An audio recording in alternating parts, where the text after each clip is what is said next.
নমস্কার বন্ধুরা। আজকে আলোচনা করব মানি ম্যানেজমেন্ট নিয়ে।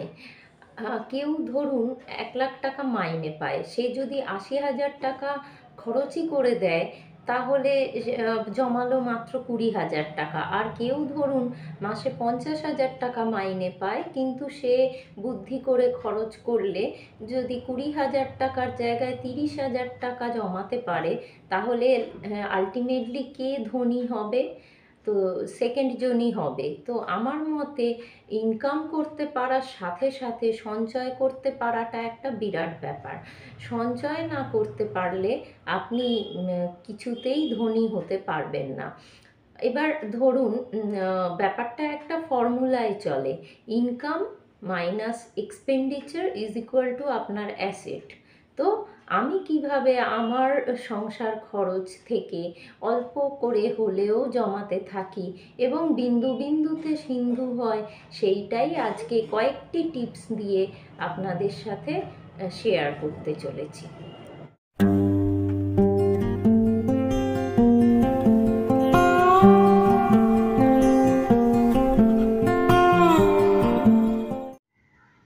স্বাস্থ্যই সম্পদ, হেলথ ইজ ওয়েলথ।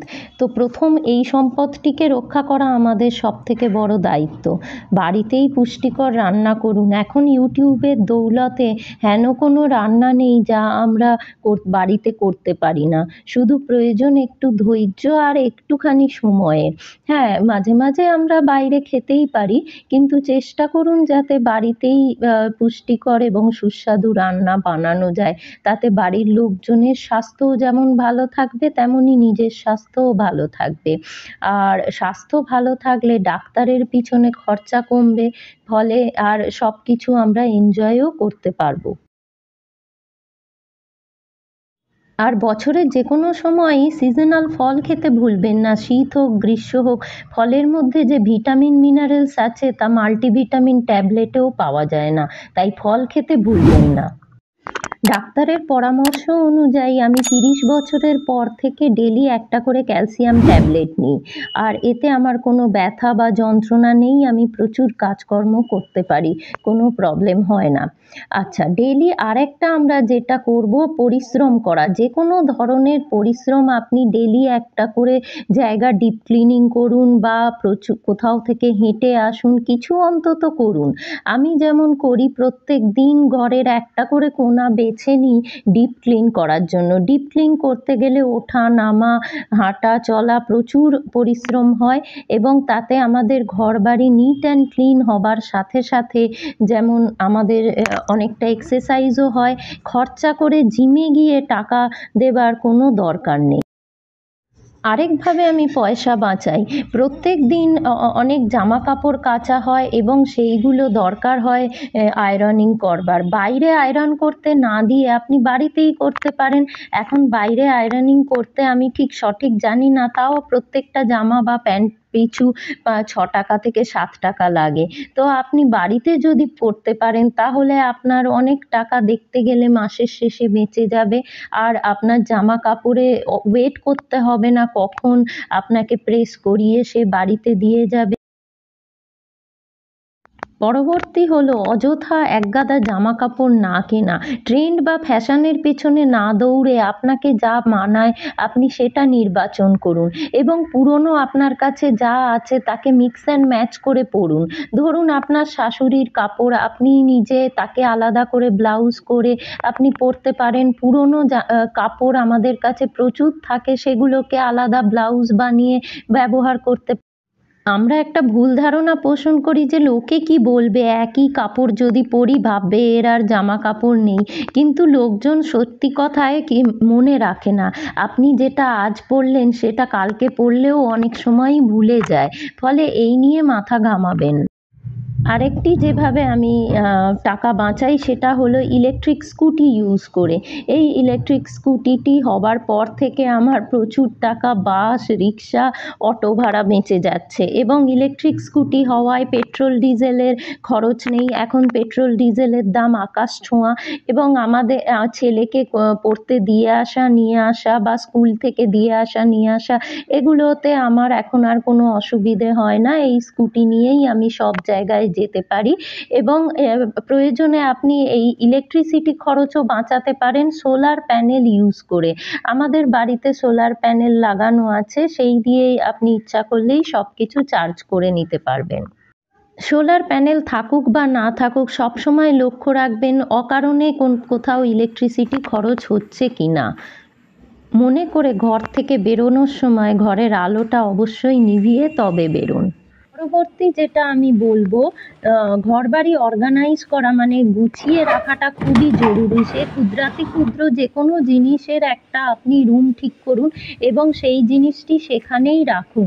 এই অর্গানাইজ করতে বিভিন্ন রকম অর্গানাইজার মার্কেটে পাওয়া যায়, তবে আপনি ইচ্ছা করলে খরচা না করে বাড়িতেই অনায়াসে অর্গানাইজার বানিয়ে নিতে পারেন। আমি যেরকম অ্যামাজনের এই রকম বিভিন্ন সাইজের বক্স এলে সেগুলোকে বাইরে থেকে র্যাপিং পেপার দিয়ে র্যাপ করে বিভিন্ন অর্গানাইজার হিসাবে কাজে লাগাই। এছাড়াও আমার শর্টসে আপনারা দেখে থাকবেন কাপ হোল্ডার হিসাবে আমি জলের প্লাস্টিকের বোতল কেটে আমি বানিয়েছিলাম। আমার শর্টসগুলো আপনারা লক্ষ্য রাখবেন। তো এইভাবে আপনি বেশ অনেক টাকা বাঁচাতে পারেন। আর অর্গানাইজেশন নিয়ে আমি অনেক ভিডিও করি। ক্লিনিং এবং অর্গানাইজিং কিন্তু বাড়িতে অবশ্যই দরকার, যাতে আপনার শুধু টাকা পয়সা নয়, মানসিক শান্তিও বজায় থাকে। এবং আপনার বাড়িতে যদি কোনো বাস্তু দোষ থাকে সেটাও আস্তে আস্তে কেটে যায়। ফলে আপনি ঘরদোর ছিমছাম পরিষ্কার পরিচ্ছন্ন রাখবার চেষ্টা করুন, এতে মা লক্ষ্মীও প্রসন্ন হয়। তো অর্গানাইজেশন হচ্ছে মাস্ট, এবং এর জন্য আপনি দরকারে বাজার থেকেও অর্গানাইজার কিনতে পারেন বা আপনি এরকম অর্গানাইজার বাড়িতেও বানিয়ে নিতে পারেন। পরবর্তী খুবই গুরুত্বপূর্ণ ব্যাপার হলো সব কিছু লিখে রাখুন। কোনো জিনিস ফুরিয়ে যাচ্ছে সঙ্গে সঙ্গে সেটা লিখে রাখুন। অযথা জিনিস কিনে এনে ঘর ভরাবেন না। আবার ধরুন আপনার কোনো কাজ বাকি আছে, কিছু রিপেয়ারিং করাতে হবে, সেই রিপেয়ারিংয়ের ব্যাপারগুলোও লিখে রাখুন, তাহলে আপনার সবসময় মনে থাকবে। পরবর্তী যেটা আমি ফলো করি, ফ্যাশন বা ট্রেন্ডের সাথে না গিয়ে আমাকে যা মানায় আমি সেটাই ইউজ করি। আর পুরনো ড্রেসকে মিক্স অ্যান্ড ম্যাচ করে, মানে ধরুন ব্লাউজটাকে পাল্টে অন্যভাবে শাড়িটাকে পরে পুরনো শাড়িকে নতুনভাবে ইউজ করা যায়। ফলে দেখতে একই রকম সুন্দর লাগে, আর এটাও কেউ বুঝতে পারে না যে আপনি একই শাড়ি পরছেন, বা বুঝতে পারলেও কিছু যায় আসে না।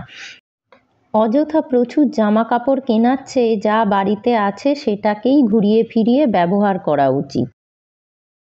বেশ কিছু মশলা থাকে যেগুলো রান্নায় রেগুলার ইউজ হয় না, যেমন বিরিয়ানি মশলা, পাওভাজি মশলা, সবজি মশলা, এগুলো আপনি ডিপ ফ্রিজে রেখে দিতে পারেন, তাহলে অনেক দিন পর্যন্ত এগুলো ভালো থাকে।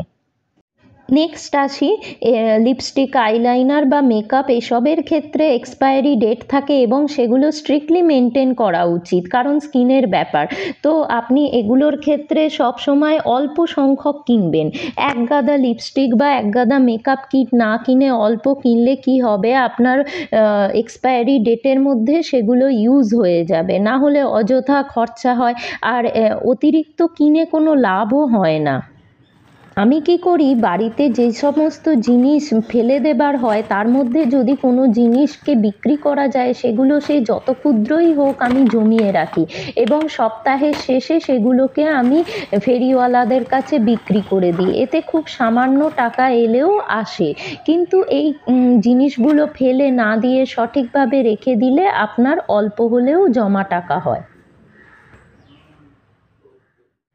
Last but not the least হচ্ছে, আপনার সঞ্চয় করা টাকাকে অবশ্যই করে ইনভেস্ট করবেন, কারণ ইনভেস্ট করতে পারলে তবেই সেই টাকাকে আপনি বাড়াতে পারবেন। এবং আপনি ক্যালকুলেটেড রিস্কে কিছু কিছু মিউচুয়াল ফান্ড বা গোল্ড বন্ড এসব কিছুতেও সঞ্চয় করতে পারেন, কিন্তু সেগুলো আপনার সম্পূর্ণ নিজের পড়াশোনার ওপর ডিপেন্ড করছে। আর আপনি সেফ হিসাবে কিছু টাকা ব্যাংকে এবং পোস্ট অফিসে যেমন ব্যাংকের চেয়ে অনেকটাই বেশি সুদ দিচ্ছে, তো আপনি ইচ্ছা করলে সেখানেও টাকা রাখতে পারেন। আজকের মতো এই পর্যন্তই, আবার পরবর্তী ভিডিও নিয়ে দেখা হচ্ছে। কমেন্ট করতে ভুলবেন না, আর অবশ্যই সাবস্ক্রাইব করে দেবেন। টাটা।